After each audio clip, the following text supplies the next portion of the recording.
వచ్చారు సార్ మీరు ఆవిర్భావ సభకి? మేము తిరుపతి నుంచి వస్తున్నామండి. సో మేము మాతో పాటు చాలా వేలాది మంది తిరుపతి నుంచి బయలుదేరి వచ్చాము. మొత్తం ఒక 200 పైగా వెహికల్స్ అరేంజ్ చేసుకొని తిరుపతి నుంచి నిన్న బయలుదేరి ఈరోజు ఇక్కడికి వచ్చున్నాము. పవన్ కళ్యాణ్ గారు ఎలాంటి దిశానిర్దేశం చేస్తారనే దానికోసం ఆతృతగా ఎదురు చూస్తూ ఉన్నామండి. సార్ 11 ఏళ్ల ఆవిర్భావ సభ వేరు, ఈ రోజున 12వ ఆవిర్భావ సభ వేరు. అప్పటికప్పుడు గురించి ఏం చెప్తారు? సార్వత్రిక ఎన్నికలలో 100% స్ట్రైక్ రేట్తో ఉన్న పార్టీ అండి జనసేన. కేవలం ఇండియాలోనే కాదు, ప్రపంచంలో ఏ దేశంలో ఏ పార్టీకి సాధ్యం కాని ఘన విజయాన్ని సాధించిన సందర్భంలో నిర్వహిస్తున్నది ఈ సభ ఖచ్చితంగా ప్రత్యేకమైనదేనండి.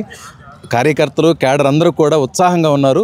లక్షలాదిగా ఈరోజు తరలి వస్తూ ఉన్నారండి. గత 11 ఏళ్ల ఆవిర్భావ సభ టైంలో కార్యకర్తలు, సామాన్య కార్యకర్తల కన్నా జెండా కట్టాలన్నా ఆంక్షలు రకరకాల వేధింపులు గురి చేశారు.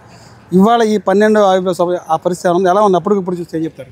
గతంలో మేము బయలుదేరుతుంటే అడుగడుగున ఆటంకాలేనండి. ఎక్కడ పోలీసులకు కూడా ఎటువంటి చర్యలు తీసుకునేవాళ్ళు కాదు. ఎక్కడ కూడా అది ఎట్లా ఫ్లాప్ చేయాలనే దానికోసమే ప్రయత్నం చేస్తూ ఉండేవాళ్ళు. బట్ ఈసారి స్వేచ్ఛగా జన సైనికులు కానీ వీర మహిళలు కానీ స్వేచ్ఛగా సభకు వస్తూ ఉన్నారు.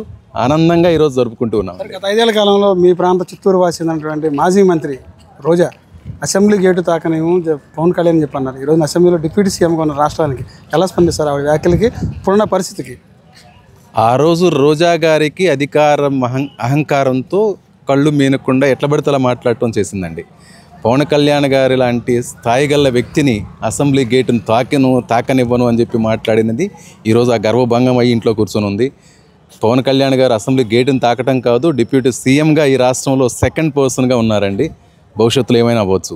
సార్ గత 2-3 రోజుల నుంచి కొంచెం చూసుకుంటే కేఏపాల్ కానీ దువ్వాడ శ్రీనివాస్ కానీ నెల కింద ప్యాకేజ్ తీసుకుంటారని చెప్పి దువ్వాడ శ్రీనివాస్ అంటే నిన్న ప్రెస్ మీట్ పెట్టి కేఏపాల్ 182 కోట్ల రూపాయలు ప్యాకేజ్ తీసుకున్నారు ఈ ఏర్పాట్లకు అని చెప్పి కేఏపాల్ చెప్తారు. ఇద్దరు వ్యాఖ్యల మీద ఎలా స్పందిస్తారు? అలాంటి వ్యక్తుల గురించి స్పందించడం అవసరం అంటారా? కేఏపాల్ గారిని ఎవరైనా నాయకులుగా గుర్తిస్తున్నారండి? ఆయన ఒక కమెడియన్ అనుకుంటూ ఉంటారు. ఆయన ఏది పడితే అది మాట్లాడుతూ ఉంటారు. ఈ రాష్ట్రంలోనే కాదు, ఎవరు కూడా ఆయన వ్యాఖ్యల్ని సీరియస్గా తీసుకునే పరిస్థితులు లేవండి. సరే, ఈ ఆవిర్భావ సభ అనేది, ఈ విజయోత్సవ సభ అనేది పిఠాపురంలో పెట్టడానికి ప్రధాన కారణం ఏంటి? పిఠాపురం అనేది పవన్ కళ్యాణ్ గారు అడ్డా కదండి. సో ఈ స్ట్రైక్ రేట్ 100% స్ట్రైక్ రేట్తో గెలిచిన తర్వాత ఆయన అడ్డాలోనే నిర్వహించాలనే ఒక మంచి ఉద్దేశంతో ఇక్కడ పెట్టారు. ఎలా ఉంది పిఠాపురం విజయోత్సవ సభకు వచ్చారు? ఇక్కడ ఉన్నటువంటి పరిస్థితి, ఏ రాజకీయ పార్టీ చూసుకున్న గతంలో మందు బిర్యానీ ఇలాంటివి ఇస్తేనే వచ్చేవాళ్ళు, కానీ ఈ రోజున వచ్చేవారికి ఈ యొక్క ప్రాంతం చుట్టుపక్కల కూడా ఉచితంగా పుచ్చకాయ ముక్కలు కానీ బటర్ మిల్క్ కానీ మంచిగా కానీ ఇస్తున్నారు. గత రాజకీయ పార్టీలు మీటింగుల్లో ఇలాంటి పరిస్థితులను చూసారు. పవన్ కళ్యాణ్ గారి నాయకత్వంలో ఉన్న జనసేన మొదటి నుంచి డిఫరెంట్ అండి. వేరే ఏ పార్టీ సభలైనా కూడా జనాల్ని తరలించాల్సి ఉంటుంది. బట్ జనసేనలో పవన్ కళ్యాణ్ గారి చరిష్మా ఎలాంటిదంటే, కార్యకర్తలు అనేవాళ్ళు స్వయంగా ఎటువంటి ప్రలోభాలకు లోనవ్వకుండానే ఇన్ని సంవత్సరాలు జరిగింది. ఈసారి ఇది మరీ ప్రత్యేకమైన సభ కాబట్టి ఎటువంటి ప్రలోభాలు అవసరం లేదు, ఏమీ అవసరం లేదండి. స్వచ్ఛందంగా వస్తున్నారు. పిఠాపురం ప్రజలు, మనకి ఈస్ట్ వెస్ట్ గోదావరి అంటేనే అభిమానానికి మారుపేరండి. ఇక్కడ ప్రజలు వాళ్ళు రకరకాల అరేంజ్మెంట్స్ అండి. దారి పొడవున ఆహార అరేంజ్ చేస్తున్నారు. పుచ్చకాయలు అయితే టన్నులు వేస్తున్నారండి ఎక్కడ చూసినా కూడా. సో అరేంజ్మెంట్స్ అయితే అద్భుతంగా ఉన్నాయండి.